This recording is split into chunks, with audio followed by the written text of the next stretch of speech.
YouTube विसेस TikTok चल क्या रहा है। कोई यूट्यूबर को रोस्ट कर रहा है, कोई टिकटॉकर को रोस्ट कर रहा है, बट कोई ये चीज़ समझने को रेडी नहीं है कि क्या प्लेटफॉर्म किसके लिए अच्छा है।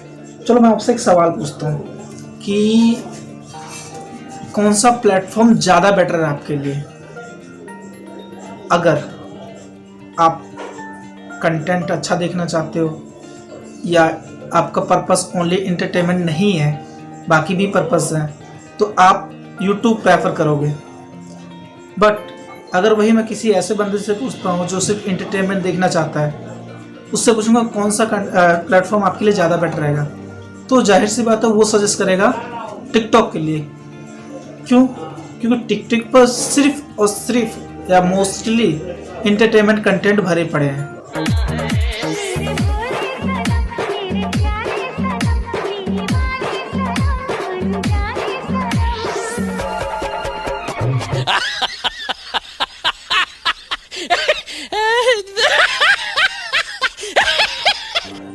हालांकि वहाँ अगर टैलेंट की बात करूँ तो कुछ ही लोग हैं जिनके अंदर टैलेंट है, उन्हीं टैलेंट को कॉपी करके बाकी लोग भी आगे बढ़ रहे हैं।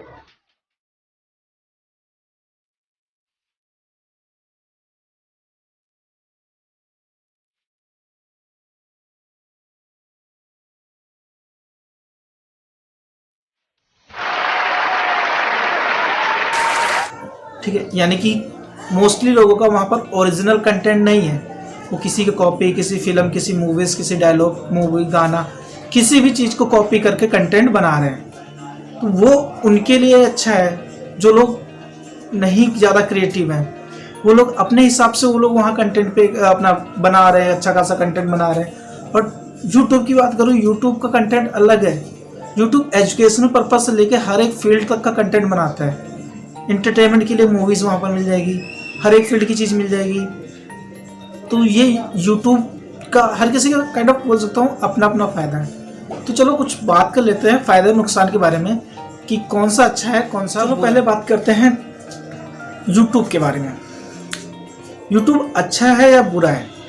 ठीक है, अगर मैं आप लोगों से पूछूं यूट्यूब अच्छा है या बुरा है, अब एक ऐसे आदमी के बारे में सोचो या एक ऐसे पर्सन के बारे में सोचो जो दिन भर यूट्यूब पे वीडियोस देखता है, लाइफ में कुछ नहीं कर रहा हो, सिर्फ यूट्यूब पे वीडियोस देख रहा है। उसके लिए यूट्यूब अच्छा नहीं है।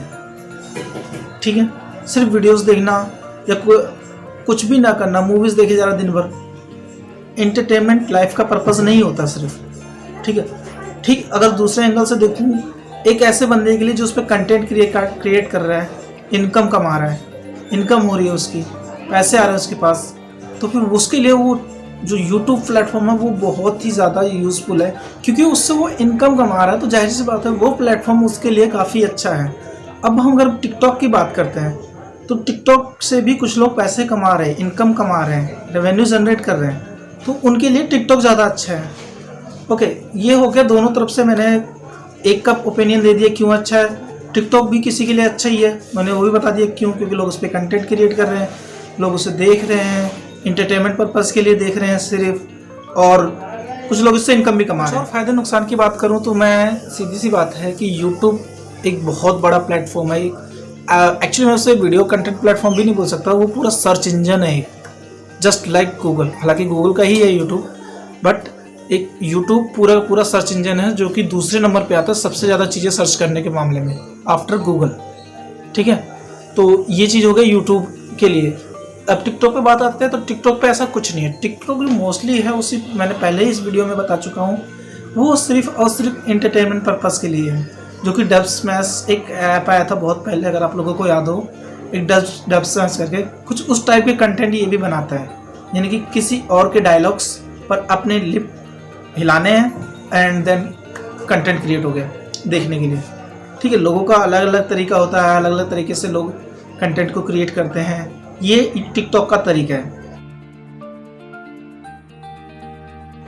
यूट्यूब एल्गोरिथम में कह सकता हूँ कि उसमें है क्या, आपके इंटरेस्ट के अकॉर्डिंग आपको वीडियोस देखने को मिलती है। जो आपका इंटरेस्ट होगा, आप 2-4 वीडियो एक जैसी देखोगे तो बाकी वीडियोस भी उसी टाइप की सजेस्ट होगी। लेकिन टिकटॉक में इसका ऐसा कुछ नहीं है, उल्टा छोड़ो कुछ है ही नहीं। यानी कि वहाँ पर वो अपनी मर्जी के कंटेंट आपको दिखाता है। उनके कंटेंट छोटे होते हैं तो इसलिए सोचते हैं 10 सेकंड ही तो लगना देखने में, मोस्टली पीपल देखते हैं उस कंटेंट्स को, लेकिन वो एक्चुअली में कंटेंट होते भी हैं या नहीं, इसके बारे में कुछ भी कहना सही नहीं है, क्योंकि ओरिजिनल कंटेंट बहुत कम है टिकटॉक पर। तो अगर मैं अपना एक ओपिनियन बताऊं तो दोनों प्लेटफॉर्म अपनी जगह सही है। हर किसी प्लेटफॉर्म की अपनी एक खासियत होती है, वो चीज़ अलग अलग जगह पे है। हालांकि कुछ चीज़ें जो बेसिक चीज़ें हैं हर किसी को मेंटेन करना चाहिए, उस चीज़ में कहीं ना कहीं टिकटॉक जो है वो लैग करता है। जैसे कि कॉपीराइट क्लेम, टिकटॉक पे कोई ऐसी चीज़ नहीं जहाँ कॉपीराइट आप मार सकते हो कि हाँ ये मेरा कंटेंट है, मैंने मेहनत करके बनाया है, ये कोई और कैसे यूज़ कर सकता है बिना मेरे परमिशन के या बिना मुझे क्रेडिट दिए। टिकटॉक पे ऐसा कुछ नहीं है, जबकि यूट्यूब पे प्रॉपर कॉपीराइट पॉलिसी है उनकी, जिसकी वजह से पता ही होगा जो लोग म्यूज़िक यूज करते हैं और टी सीरीज के स्ट्राइक तो देख लिए होंगे, कितने सारे उनके उसमें भरे रहते हैं, कितना कह सकता हूँ स्ट्रगल करते हैं टी सीरीज के कोई भी म्यूज़िक का कॉपीराइट, कोई म्यूज़िक का एक छोटा सा भी पार्ट यूज़ करने के लिए। तो जो कॉपीराइट पॉलिसी है उसके बारे में मैं पहले बोल दूँ कि टिकटॉक पे कोई भी कॉपीराइट पॉलिसी नहीं है, और इसके अपोजिट यूट्यूब पे कॉपीराइट पॉलिसीज़ की एक पूरी कह दो गाथा है, पूरा भरा हुआ कॉपीराइट पॉलिसी, कैसे क्या कहाँ कब क्या यूज़ कर सकते हो। ओके, अब मेरा फाइनल ओपिनियन ये है कि जो टिकटॉक है एक्चुअली में वो बैन होना चाहिए।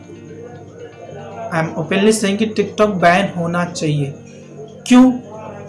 Copyright claim, content creator, content अच्छे नहीं है, मैं ये सब रीज़न नहीं बोल रहा हूँ। सो हर ऐप अपनी जगह एक अलग खासियत रखते हैं, उसकी खासियत वो है चलेगा। कॉपीराइट क्लेम नहीं है, ठीक है, अपनी अपनी पॉलिसीज होती है, उससे भी कोई इशू नहीं। बट मेन इशू है प्राइवेसी पॉलिसी, जिसके बारे में मैं अगर थोड़ा डिटेल में बात नहीं कर सकता, अभी वीडियो मुझे काफ़ी छोटी बनानी है, तो मैं प्राइवेसी पॉलिसी इसलिए बोल रहा हूँ क्योंकि जो चाइनीज़ कंपनीज होती है, हम सब जानते हैं टिकटॉक एक चाइनीज़ कंपनीज है, तो जो चाइनीज़ कंपनीज होती है उनका जो स्वामित्व होता है, उनका जो ऑनरशिप होता है, वो मोस्टली गवर्नमेंट के पास होता है उनकी। अब चाइना से इंडिया की कितनी बनती है, यानी कि चाइना से हमारी कितनी बनती है हम सबको पता है। वो हमारा डाटा किसी भी फॉर्म में यूज़ कर सकते हैं। सपोज़ कोई मिलिट्री पर्सन अगर कोई भी चाइनीज़ ऐप यूज़ कर रहा है, जाहिर सी बात है कोई भी चाइनीज़ ऐप यूज़ करने के लिए अपना एक्सेस देना पड़ता है। फ़ोन का एक्सेस दिया तो उसमें कोई भी कॉन्फिडेंशियल इन्फॉर्मेशन उनके तक पहुंच सकती है। जैसा कि रिसेंटली अभी जूम को लेकर काफ़ी ज़्यादा हुआ था। जो जूम ऐप है जिसके काफ़ी सारे एम्प्लॉयज़ चाइनीज़ हैं और किस तरह से डाटा सेल किया जाता, वो सारी चीज़ें मिलकर खुलकर बाहर आई थी। ठीक है, ठीक उसी तरह से चाइनीज़ कंपनी की जो ये ऐप है टिकटॉक, वो भी मिलिट्री पर्सन या किसी भी टाइप का डाटा हमारा यूज़ कर सकते हैं, जो कि हमें कहीं ना कहीं नुकसान पहुंचाने में उनके लिए काफ़ी हेल्पफुल होंगे। यानी कि चाइना गवर्नमेंट जिस चीज़ को ऑलमोस्ट हर कंपनी को एक्सेस करती है वहाँ की, और ऐसी कंपनी को अगर वो एक्सेस करेगी और हमारा डाटा उनके पास रहा तो जाहिर सी बात है वो कभी भी हमारा डाटा यूज़ कर हमारे ही खिलाफ इस्तेमाल करेंगे, हमें ही नुकसान पहुँचा सकते हैं। सो मेरा पर्सनल ओपिनियन यही है कि टिकटॉक बैन होना चाहिए, और उसके पीछे रीज़न ये है।